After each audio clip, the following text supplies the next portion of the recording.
Hey guys, welcome back with me again in this channel. So on today's tutorial, I'm going to show you how you can upload videos to TikTok from desktop. If you're tired of transferring files to your phone just to post on TikTok, you can easily upload, edit, and schedule your TikTok videos directly from your PC. And this is how you can do it. First, just open the tiktok.com and make sure that you already signed in to your account. And here in the left side, you'll see the upload button. So hit on that upload button and you'll see the TikTok studio. Now you can just select the video to upload or drag and drop here. I'm going to click on select video. Let's say I'm going to upload this videos right here. Tap on open.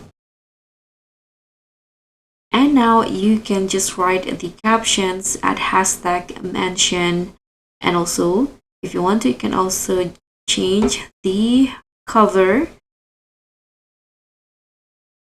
And here you can add location. If you have playlist, you can add it to one.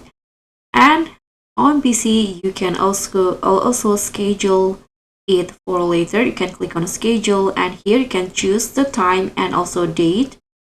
And you can also set who can watch the video. And when you're done with everything, you can just tap on schedule or tap on post if you want to post it now. So guys, that's how you can upload videos to TikTok using your desktop. Thank you so much for watching. Don't forget to like, comment, and subscribe. Also click on the thanks. I'll see you in the next one.